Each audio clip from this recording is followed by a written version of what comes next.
사전투표 첫날입니다. 오늘도 두 가지 키워드를 한번 준비를 해봤는데요. 오늘 첫 번째 키워드는 검증입니다.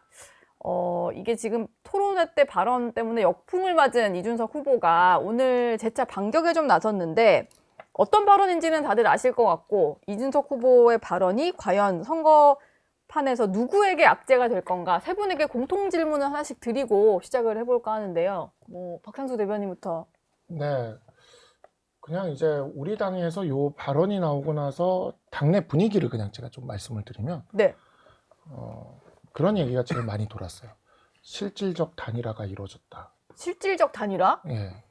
그래서 이준석 후보에게 악재다. 그러니까 이런 약간 되는데요. 두 사람이 싸움으로 인해서 네. 반사의 이익을 김문수 후보가 누리게 되는 상황이 된 거죠. 그러니까 양쪽이 싸움으로 인해서. 예. 근데 이게 사실은 제3 후보가 누려야 되는 포지셔닝인데 제3 후보가 이재명 후보와 이렇게 굉장히 지금 격렬한 네.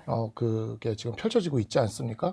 근데 그 과정에서 사실 여기서 오가는 이야기들이 그렇게 유쾌한 이야기가 아니잖아요. 그렇죠. 예. 그러니까 우리가 사실 이게 방송에서도 구체적으로 다룰 수도 없어서 언급하기가 되게 다들 좀 힘들죠. 이렇게 애둘러서 표현하게 되는 것들이라. 그래서 유쾌한 이야기가 아닌데 이게 그래서 사실 이러한 이슈들은 그 이슈가 이렇게 떠올라 있어도 굳이 TV 토론이나 공중파나 이런 공식적인 자리에서는 언급을 잘 안 해요. 예. 인터넷상이나 아니면 환생 매체나 이런 데서 이렇게 좀 다루게 되지 굳이 레거시 미디어나 TV 토론장 같은 데서 잘 언급을 안 하는데 이유가 뭐냐면 문제를 저지른 사람에게도 그 비난이 가지만 이걸 언급한 사람에게도 괜히 그 이미지가 덮어 씌워지거든요. 같이. 네. 그러다 보니까 양쪽 이게 굳이 언급을 안 하는 쪽으로 이렇게 이 많은 의혹들이 있어도 안 하는 쪽으로 그렇게 해오는데 지금 이게 무리로 올라와 버렸단 말이죠.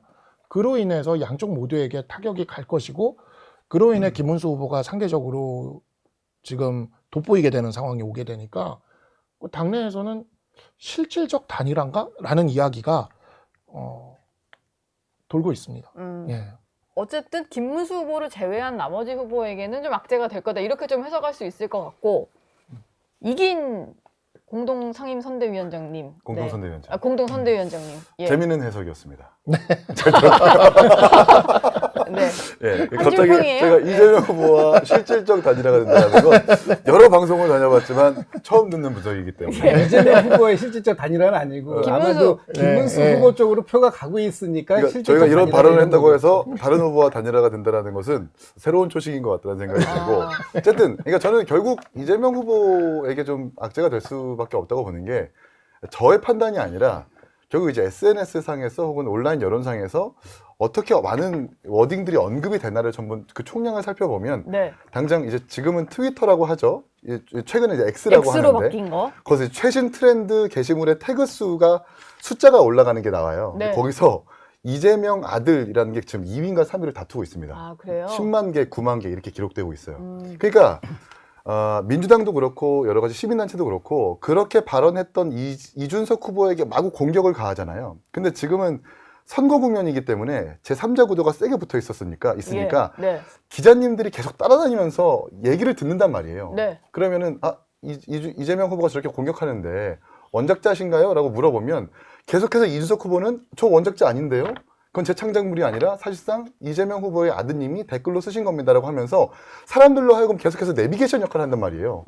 그러면 SNS에서 인터넷에서 찾아보게 되는 거고 이준석 후보가 한 말이 아니라 결국 이재명 후보의 아들이 댓글로 쓴 것이구나라고 하는 것이 결과로 도달되는 것이고 네. 그 이제 증거가 바로 X와 트위터, SNS에서 나타나고 있는 거죠. 그래서 결국 이준석 후보한테 어제는 엊그저께 토론회 때는 당장 악재같이 보였지만 일주일 동안의 시간 동안 이게 좀 역전이 될 수 있겠구나라는 생각을 해보게 됩니다. 아직 그 본투표까지도 시간이 남았으니까 민주당은 오늘 당장 여기에 대한 반응도 내놓으셨던데 여전히 이건 이준석 후보가 좀 지고 갈 문제다. 이준석 후보에게 그렇죠. 악재다 이렇게 보시나요? 그렇죠. 저는 이준석 후보가 굉장히 큰 실수를 했다라고 봅니다. 그러니까 이준석 후보가 뭔가 이 검증이라는 이름으로 이재명 후보에게 타격을 주고 싶었던 부분이 분명히 있었던 것 같고 그것이 TV 토론의 전략 중에 하나였던 것 같아요. 네. 그런데 너무 과속 페달을 밟은 게 아닌가라고 생각되는 부분은 얼마든지 다른 방식으로 문제 제기를 할 수 있었어요. 특히 지금 이재명 후보의 후보를 검증하고자 한 것인지 아니면 이재명 후보의 아들을 검증하고자 한 것인지 당시 TV 토론에서는 그 부분은 명확하지 않았어요. 지금 온라인상에 이런 글이 있는데 이거에 대해서 어떻게 생각하냐라고 권영국 후보에게 먼저 물어본 거예요. 예, 그리고 이어서 뭐 이재명 후보에게 이어서 묻고. 이재명 후보에게 물어봤는데 이것이 만약에 이재명 후보의 아들과 관련되어 있는 부분이 이런 의혹들이 있는데 이런 부분들에 대해서 당신이 해명할 부분이 있느냐 아니면 과거에 이 부분에 대해서 사과를 했는데 이 사과에 대해서 지금도 여전히 유효한 것이냐 라는 식의 어떤 다른 방식을 특히 제가 참 입에 담기도 좀 거북한 네. 그런 부분을 직설적으로 얘기하면서 원색적인 표현을 하지 않았다면 그랬다면은 아마도 많은 부분들이 정당한 문제 제기였다라고 보실 수도 있을 것 같아요. 그러나 지금 문제가 되고 있는 것은 그 문제 제기보다는 그 문제를 제기하는 방식이 매우 폭력적이었다. 라는 부분에 방점이 찍혀 있는 거고 네. 그 부분에 대해서 지금 정치권뿐만 아니라 뭐 여성계, 시민사회 이런 데에서 이재명 후보를 욕하는 것보다는 이준석 후보를 지금 비판하는 게 훨씬 크지 않습니까? 그렇다면 결론적으로 보면 이준석 후보는 굉장히 큰 손실이었다. 손실이었다. 더더군다나 지금 이준석 후보가 두 자릿수로 치고 들어가서 안정적인 포지션을 유지하고 더 치고 올라갈 수 있는 여력이 예. 충분히 있었어요. 네. 그런데 저는 뭐 지금 여론조사 공표 기간이 이제 금지가 됐기 때문에 금지 기간으로 들어갔기 때문에 네. 알 수는 없습니다만 아마도 그 급 제동이 거기서 걸렸을 것이다 라고 보여지고 이 발언에서 그 발언에서 네. 예.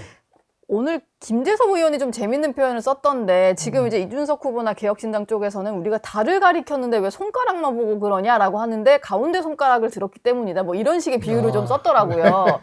그런데 어쨌든 이제 달로도 약간 시선이 옮겨간 거 아닌가라는 생각이 저는 좀 드는데 오늘 있었던 이준석 후보의 뭐 기자회견 발언 그리고 조승래 민주당 공보단장의 발언부터 좀 준비를 해봤는데요. 뭐 일단 이준석 후보는 오늘 뭐 TV 출연도 했고 아침에 기자회견도 하면서 계속해서 이 부분에 있어서 달을 좀 알리는데 집중을 하는 것 같아요. 본인의 창작물이 아니다. 그러니까 이재명 후보의 아들이 직접 올린 글이고 그리고 이재명 후보의 아들이 이미 이걸로 벌금 500만 원을 선고를 받았고 뭐 이런 것들을 좀 설명을 추가로 했고요. 민주당도 근데 해명을 해야 되다 보니까 벌금 500만 원을 받았던 것에 대해서는 인정을 했는데 일부 이런 해명을 했더라고요. 일단 본인의 어떤 책임을 지기는 했지만 거기 이제 공소장에 담긴 표현 중에 일부는 본인이 쓰지 않았다고 일관되게 부인을 해왔고 특히 그 젓가락 발언은 하지 않았다라는 거고 특히 또 이건 여성 혐오 표현도 아니다. 뭐 이런 식으로 좀 해명을 했어요. 이건 좀 어떻게 들으셨나요? 네, 뭐 여성이 이 아니라 부분에 뭐 있어서 남성이었다. 이준석 예. 후보가 또 SNS에 올린 것 같더라고요. 뭐 그 표현은 이제 남녀 공용이 이렇게 쓰게 되는 표현이다. 그리고 또 남성이라고 그러면은 또 괜찮은 거냐, 뭐 이런 식으로 이제 그렇게 또 했더라고요. 그래서 이 부분과 관련돼서는 저도 지금 사건 기록이나 이런 것들을 다 본 건 아니라서 예. 이게 유죄로 인정된 건지 아닌지, 왜냐면 이게 범죄 일람표에 들어가 있는 것 같기는 해요. 뭐 거기 지금 나와 있는 거 보면. 근데 범죄 일람표에 들어가 있어도 그게 다 유죄로 또 확정됐다라고 얘기할 수는 또 없어요. 근데 안 그래도 여쭤보고 싶었는데 이게 약식 기소가 된 상태에서 벌금 500만 원형으로 약식 명령으로 이제 네. 결정은 된 것 같아요. 네. 이건 어떤 상태라고 봐야 되는 거예요? 그러니까 이제 고소가 됐을 때, 그러니까 이제 약식 명령은 조금 이렇게 포괄적으로 이렇게 들어가는 건데, 네. 고소가 됐을 때 고소장에 적시돼, 고발이나 고소나 고발일 때 거기 적시돼 있는 것들 있잖아요. 예. 그건 범죄 일람표에 일단 들어가요. 네. 이게 일단은 들어가는 거고, 근데 그 중에서 이제 제가 그러니까 그거를 이제 그 약식 명령 결정문을 제가 보지를 못해가지고, 판결문은 없지만 결정문은 있는 예, 건가요? 약식 명령 결정문이 오거든요. 예. 그 약식 명령 결정문에 그 내용들이 들어가 있을 국회에 텐데, 제출된. 네. 근데 그 내용들을 이제 보면은 이제 명확하게 어떤 게 유죄고 어떤 게 무죄고 그래서 이 형량이 나오고 그런 것들이 있을 겁니다. 네. 근데 이제 제가 거기까지는 제가 보질 못했는데 지금 보면은 그 논란이 되고 있는 게 뭐 범죄 일람표에 들어갔다. 근데 범죄 일람표는 일단은 고소된 그 범죄 혐의 사실이 다 들어가요. 거기는 일단 예, 그런 거라서 예. 그것만 가지고 뭐 이게 유죄가 됐다, 무죄가 됐다 거기서 바로 판단하기는 좀 어렵고요. 예, 그러니까 그 약식명령 결정문이 있으면 그걸 좀 봐야 되는데 약식명령 결정문은 지금 그게 원래 본인만 보게 돼 있어요. 본인이라고 하면 이재명 후보의 아들. 그렇죠, 그렇죠. 네. 예, 본인만 아니면 수사기관만 이렇게 갖고 있죠. 예. 그게 이제 형사 판결문 중에서 공개되는 것들 외에는 비공개예요. 그래가지고 이게 뭐 국회에 제출된 내용이나 뭐 하여튼 지금 그게 나와 있지는 않아서 예, 그거 가지고 지금은 그 범죄 일람표만 가지고 판단하기 좀 국회에 어렵다. 제출된 거는 이제 공소장이고 그렇죠. 말씀하신 결정문은 것처럼 없는 것 결정문은 같은데. 예. 결정문은 뭐 기자님들도 그렇고 언론인 분들도 그렇고 입수하신 분은 없는 걸로 알고 있습니다. 네, 본인한테만 가요. 그래서 이제 이게 보통 보면은 민사 사건 하게 될 때 뭐 이런 것들에 대해서 필요하면은 뭐 이렇게 문서 제출 명령해가지고 받아내려고 해봐도 안 나오는 경우도 많고 그래요. 예. 그건 이제 형사 전과 기록과 관련된 거니까 네. 약간 이제 그런 면에 있어서는 이렇게 공개적으로 공개하지 않는 좀 그런 게 있습니다. 근데 이거를 이제 그 왜 정식 재판으로 가서 다투어 볼 여지가 분명히 있었음에도 불구하고 다투지 않았느냐 이렇게 또 얘기하시는 분들도 계실 수 있을 것 같아요. 그러니까 그것만으로도 인정한 거 아니냐 이런 식으로 해석하는 사람도 있잖아요. 그렇죠. 그래서 이게 이제 제가 법은 잘 모르지만 그 약식 기소가 되면 이것을 가지고 그냥 수용할 것인가, 인정하고 수용할 것인가, 아니면 이것을 본 재판으로 가져가서 재판부에서 정식으로 다툼을 해서 요거는 제가 한 것이 맞고 이것은 제가 한 것이 아니고 이렇게 따져볼 수 있는 재판으로 가야 되는 부분이 있는데 이 약식 명령이 작년에 10월쯤에 나왔다고 하네요. 이제 저도 들었습니다. 그렇다면 지금 이제 그 시점이라면 이재명 후보가 당 대표직을 계속해서 갖고 있는 상태에서 네. 국회의원의 직을 또 수행하고 있는 상황이잖아요. 그렇다면 아마 이 부분을 정식 재판으로 가져가게 되면 정말 억울한 부분이 본인은 있어서 이걸 다퉈보고 싶다. 네. 재판을 통해서 라고 했어도 아마 이것이 본인이 그 감당하는 것보다 훨씬 크게 조명이 될 가능성이 너무 큰 사건이었기 때문에 네. 아마도 그냥 좀 억울하더라도 그냥 이 검찰이 약식 기소한 부분을 수용한 게 아닐까. 저는 뭐 개인적으로 그런 생각을 해보거든요. 네. 근데 지금도 이것이 이렇게 사실 약식 명령이라고 하셨어요. 그게 공개되지 않고 소위 공소장에 있다고 해가지고 모든 게 다 죄가 되는 건 아니고 죄를 또 다 인정한 건 아닐 수 있는데 지금 상황에서도 이렇게 몇 날 며칠 동안 논란이 되고 특히 네. 대선 후보께서 직접 이 문제를 TV 토론에서 좀 부적절한 언사까지 동원해가지고 같이 얘기하시는 바람에 이렇게까지 되고 있는데 이런 것이 과연 어떤 개인의 입장에서 보면 이렇게 공개적으로 알리고 싶은 내용일까? 그냥 차라리 내가 좀 억울한 부분이 있어도 그냥 이걸 수용하고 말지라는 쪽으로 더 판단을 한 게 아닐까라는 생각이 들어요. 예. 그러니까 본인은 지금 가지고 있을 겁니다. 약식명령 결정문을. 그러니까 이게 어떻게 되냐면요. 네. 약식 기소는 검찰이 해요. 예. 약식 기소는 검찰이 하는데 약식 명령 결정은 법원이 합니다. 그래서 약식 명령 결정도 법원이 하는 거예요. 네. 다만 이제 재판 절차를 거치지 않고 검찰의 약식 기소만 가지고 법원이 약식 명령 결정을 하는 거예요. 그래서 약식 명령은 벌금이에요. 네. 벌금형으로 선고를 하면서 법원에서 이 약식 명령 결정문을 그러니까 그 이재명 후보의 아들분에게 보냈을 겁니다. 보냈을 거고 그거를 받아서 갖고 있을 거예요. 네. 그러니까 지금 뭐 그렇게 만약에 뭐 억울하다 뭐 이런 게 있다면 그 결정문을 본인이 내놔도 되는 거예요. 갖고 있을 거니까. 네. 근데 이제 약식 명령을 받으면 이제 법원에서 약식 명령 결정문이 오거든요. 검찰이 약식 기소를 하고 나면 그러면 7일 이내에 불복할 수가 있어요. 7일 이내에 불복을 하면 정식 재판으로 가서 이제 검사와 피고인 간의 재판이 열리고요. 네. 7일 이내에 불복을 하지 않으면 그러면 대법원 확정 판결과 같은 효력을 가져서 그것이 이제 법리적으로는 확정된 사실이 되는 겁니다. 그게 이제 뭐 적어도 이제 재판부에서 확정된 사실이 되는 거죠. 예. 다만 그 결정문의 내용은 어지간하면 이게 그러니까 형사사건 판례는 굉장히 그게 우리가 정치적으로 민감한 사건들 같은 경우에 막 다 공개가 되고 하니까 그렇죠. 뭐 예. 실명 정도만 가리고 가리고 개인정보 이렇게 다 가리는 공개되고 상태로는 하니까 네. 그러니까 형사 판례도 다 막 이렇게 공개될 줄 아는데 네. 그렇지가 않아요.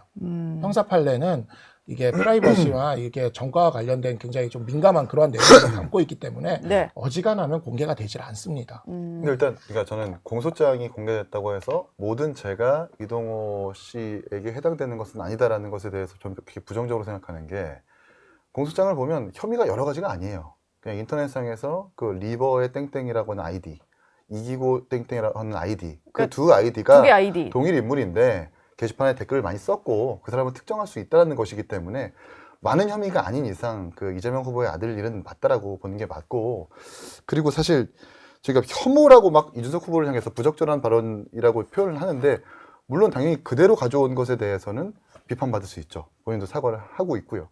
근데 이제 그 앞서서 토론에서 이재명 후보가 친형한테 했었던, 형수한테 했었던 욕설에 대해서 어떻게 변명을 했냐면 그것은 친형이 어머님한테 했었던 욕설을 그대로 옮겨온 것 뿐이다라고 얘기하거든요. 네. 근데 그 논리대로라면 사실 이동호 씨의 댓글을 그대로 옮겨왔던 이준석 후보는 어떻게 평가받아야 되는가, 이것도 한번 민주당에서 다시 한번 생각해 봤으면 좋겠다는 생각이 들어요. 이게 그럼 또 그거하고 그거- 이건 좀 다른 부분이에요. 네. 왜냐하면 가족 간의 통화를 통해서 그 당시에 그 녹음 통화가 공개된 게 아니잖아요. 가족 간에 물론 좀 부적절한 표현들이 분명히 있습니다. 그 부분까지 제가 뭐라고 하는 건 아닌데 네.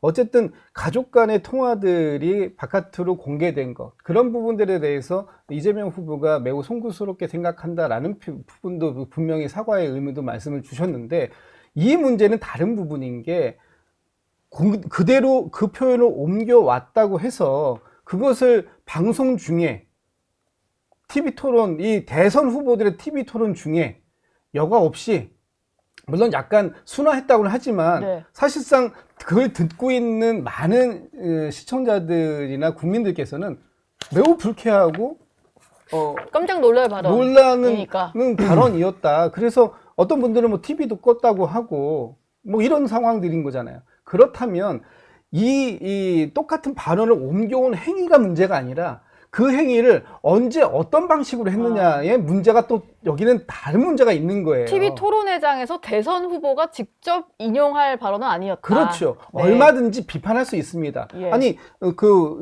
이재명 후보의 아들과 관련돼서 이러이러한 부분들이 있는데 네. 이것에 대해서 사과할 의향이 있느냐 이렇게 물어보실 수도 있는 것이고요. 네. 다른 방식도 얼마나 많이 있었어요. 오늘 아까 그 이준석 후보가 기자회견 하시는 거 보니까 다른 방식으로도 표현을 잘 하시더라고요.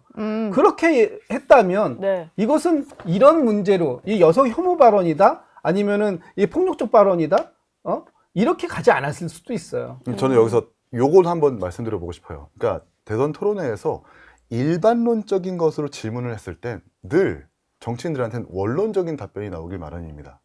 그러니까 가족 문제에 대해서 범죄가 있었을 때는 어떻게 하시겠습니까? 책임지시겠습니까? 당연히 책임져야죠. 이런 흔한 답변이 나오기 마련이에요. 네. 근데 그렇게 구체적인 사례를 들었을 때 진짜 찐 반응이 나오는 거거든요. 그런 의미에서 이준석 후보가 조금 본인이 욕을 먹는다 하더라도, 비판받는다 하더라도 본인이 창작하지 않은 이재명 후보의 아들이 쓴 댓글을 그대로 옮겨왔다는 취지로 저는 해석이 됩니다. 그래서 근데 많은 이렇게까지 국민- 네. 많이 욕을 먹을지 모르셨던 거죠?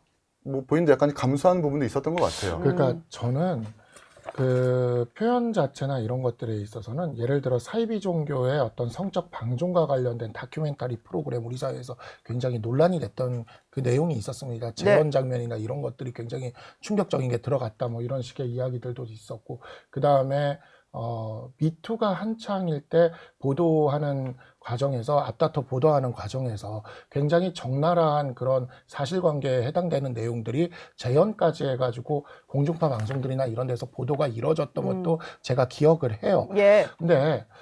근데 이게 문제가 뭐냐면 그런 시사 프로그램들에서 그렇게 하는 것들, 예를 들어 언론 매체에서 그런 식으로 이런 것들을 밝혀내는 것들, 이런 것들은 언론이 사회적 공기로서 하는 역할로서 그 포지셔닝에 기대되는 일을 하고 있기 때문에 사람들이 그런 것들이 있어도 논란은 있어도 수용을 하거든요. 네.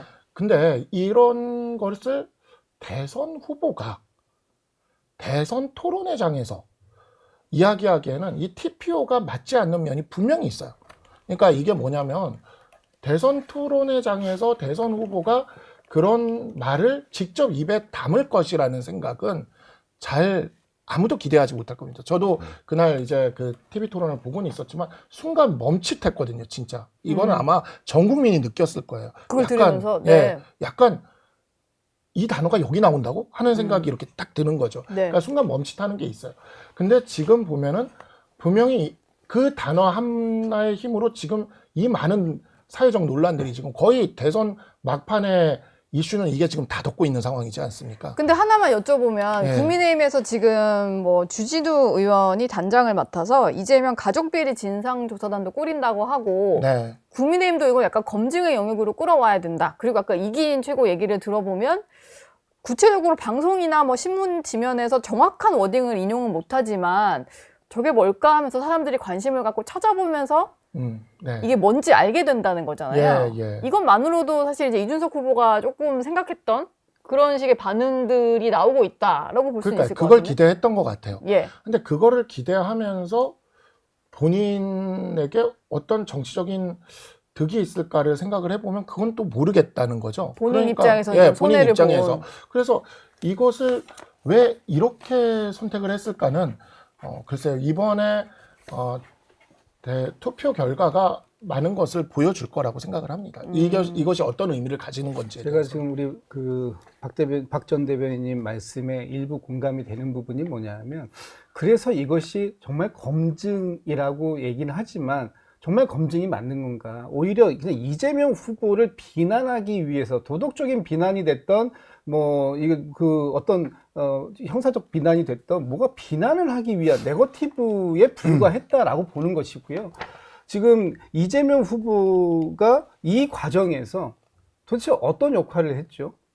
자식을 잘 올바르게 관리하지 못했다? 이 부분 외에 지금 이 이재명 후보의 아들과 관련해서 이재명 후보가 어떤 뭐 비호를 한 적이 있습니까? 아니면 이 부분에 대해서 다른 상황을 만들어낸 게 있나요? 예를 들면 우리가 그동안 이 공정과 상식 내지는 뭐 특권과 반칙 뭐 이런 거 얘기할 때 네. 보통 부모 찬스를 썼다든지 아니면은 어떤 그 권력을 남용을 했다든지 뭐 이런 부분들이 있다면 이 부분에 대해서는 검증의 영역이 될 수 있어요. 그런데 성인인 아들이 본인이 행했던 그런 잘못된 행위들에 대해서 법적으로 책임을 물었고 그 책임을 다 했잖아요. 그러면 이 과정 속에서 무엇을 검증을 더 하시겠다라는 벌금을 건지. 뭐 다 냈고. 아니 근데 사실 근데 그렇게 따지면 저는 동의하지 않지만 결혼 전에 벌였던 김건희 여사의 도이치모터스라고 하면서 국민의힘이 역습을 할 수도 있어요.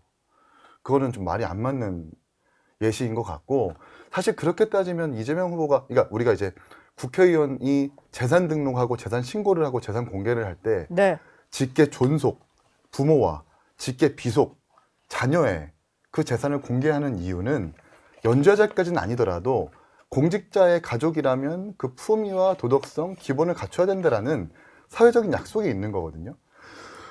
그런 의미에서 이재명 후보의 아들에 대한 문제도 이렇게 불거지는 거고, 그리고 또 심지어 2021년 지난 대선 때 이 문제가 한번 불거졌을 때 이재명 후보가 어떻게 이야기를 했냐면, 예. 만약 아들의 문제에 있어서 사법적 처리 결과가 나오면 책임지겠다라고 하는 인터뷰가 있어요. 네. 그런데 지난 10월 달에 이렇게 약식명령 500만 원 벌금까지 나왔다면 어떠한 형태로든 책임을 져야 되는, 그러니까 본인이 했던 말을 본인이 지켜야 되는 건데 어떤 책임을 지고 있죠? 지금 어떠한 책임도 안 지고 있고, 민주당이 오히려 그건 연좌제다, 그거는 우리가 벌금으로 끝났으니까 책임질 부분이 없다라고 지금 꼬리를 끊어내고 있다는 말입니다. 이 부분들에 대해서 약간 민주당이 윤석열 정부를 향해서 가했었던 비판과 자기네들에게 적용됐었던 비판의 어떤 도덕적 잣대와 기준이 다르다라는 거예요. 그래서 욕을 먹고 있다는 것 아닌가? 좀 다르다고 보지 않는 게, 네. 김건희 여사에 대해서 많은 의혹이 제기됐고 그런 의혹에 대해서 검찰이 똑같은 잣대로 수사했습니까? 수사가 미진하다, 그래서 특검이 필요하다라는 얘기했을 때 결과적으로 보면 국민의힘에서 다 덮어주려고 했던 거잖아요. 방탄했던 거잖아요. 그런데 지금 이 이재명 후보의 아들 같은 경우에는 그 고소 고발 당했고 검찰 조사 받았고 네. 그 과정에서 그 조사에 대해서 나와 있는 걸 가지고 기소가 됐고 그 기소의 내용에 대해서 불복하지 않고 다 수용해가지고 벌금 납부까지 했어요. 이 과정이 어떻게 똑같은 거죠? 네. 지금도 김건희 여사에 대해서 수많은 의혹들이 지금 검찰에서 조사가 지금 진행되고 있는데 미진하다라는 부분이 있는 것이고 새로운 의혹이 자꾸만 나오고 있어요. 이거에 대해서 조사하라는 것하고 어떻게 이미 조사받고 성실하게 그 모든 과정을 다 끝내놓은 상황을 같은 잣대로 뭐 내로남불이라는 식으로 공격하면 저는 그거는 정당한 공격은 네. 아니라고 생각해요. 그러니까 과거 이제 결혼 전에 뭐 일이랄까? 그리고 뭐 이제 줄리 의혹 같은 거? 뭐 그런 그러니까 거를 예를 했을 들면 때 뭐 줄리 의혹은 제가 담지 않겠습니다. 그러나 결혼 전에 도이치모터스 주가 조작 의혹이 있었다. 이게 결혼 전에 있었던 일로 끝나는 게 아니라 주가 조작이라는 범죄 행위가 있었기 때문에 그 부분에 대해서 철저한 수사가 필요하다고 얘기하는 거 아닙니까?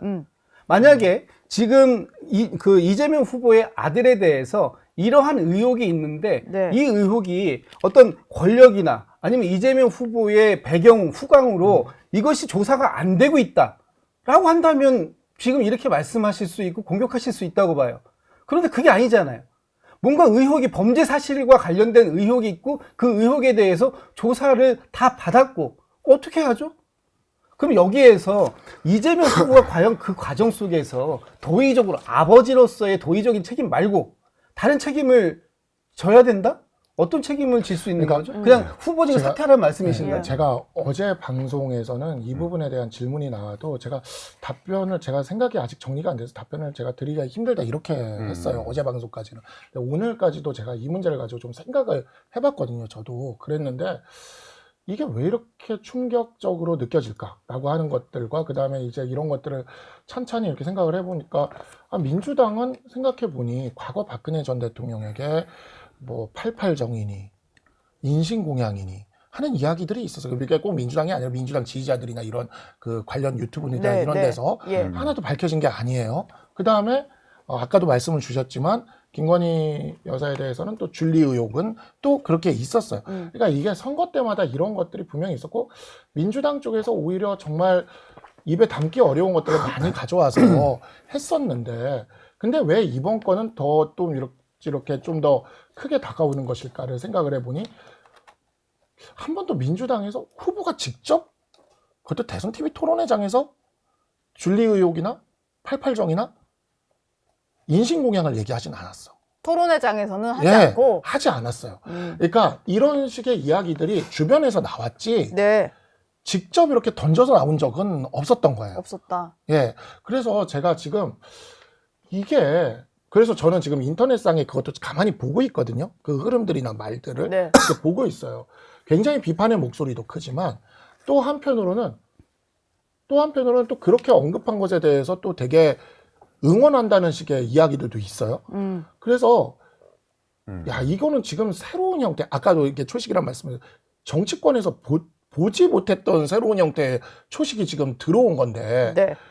이 초식이 과연 득표적인 측면에서 이준석 후보의 어떤 지지율이 올라가는 것으로 가느냐 내려가는 것으로 가느냐에 따라 네. 앞으로 한국 정치가 좀 많이 바뀔 수도 있겠다는 생각이 드는 거예요. 그러니까 뭐냐면 사실 이런 식의 저는 민주당 쪽에서 이런 식의 이야기들이 굉장히 많이 광범위하게 계속 선거 때만 되면은 굉장히 자극적인 이야기들을 민주당 쪽에서 던지면서 이렇게 하는 스타일들을 보면서 왜 정치를 저렇게 하지 하는 생각들을 많이 했었는데 네.